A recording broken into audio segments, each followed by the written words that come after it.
Now, we've come pretty used to taking our own bags, haven't we, into the supermarkets. But how much do we want to use refillable containers? That's for things like cereals, pasta, and even wine. Well, there's been a bit of it going on already with independent stores and supermarkets doing it with meat and fish.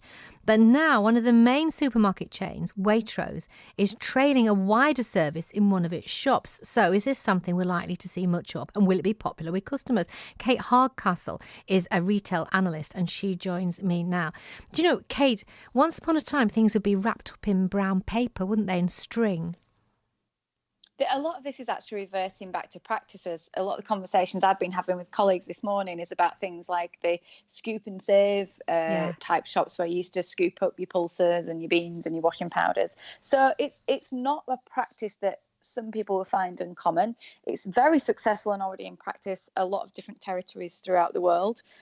So when I'm working in the States, this is how I shop. So there will have been practice which Waitrose and other supermarkets that have announced that they're also going to be making changes will be able to go and see success at.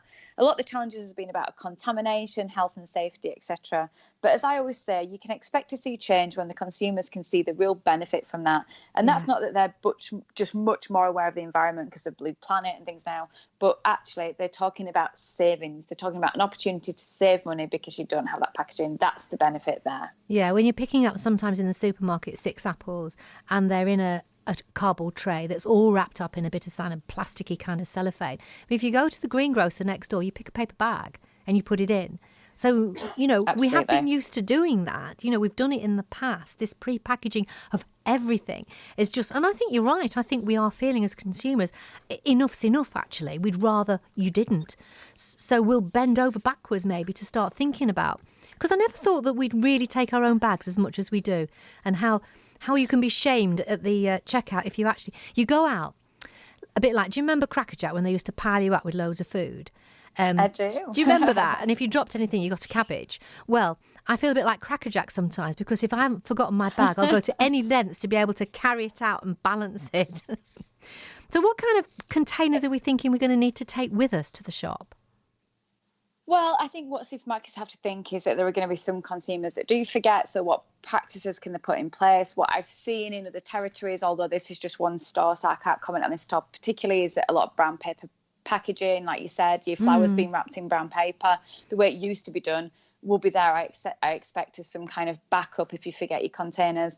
But the food they're talking about is pulses, beans, cereals. They're talking about frozen fruits. They're talking about just getting a lot less packaging in fruit itself, which has got nature's own packaging and veg as well. And then they're talking about things like washing liquids, even wines and beers. And I think it just makes sense. I mean, I was talking the other day about like milk delivery in glass bottles, which I actually really miss and love.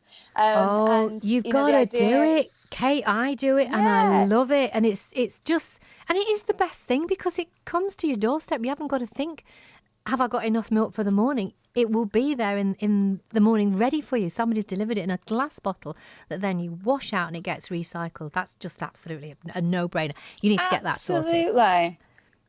Oh, we're on it. Yeah, we're on it. But I just think it's a lot of these practices that we've seen that would have been certainly our parents or maybe our grandparents' era that are just coming back into play. I think when the financial benefit for the consumer sits there, that's really going to help the mix. What I find also very interesting is retailers are possibly seeing a cost up front, which can be quite challenging in how many stores can convert to this, how quickly. But I think when you start taking packaging off, we'll see even more movement towards own brand products. That's where supermarkets make a lot of money.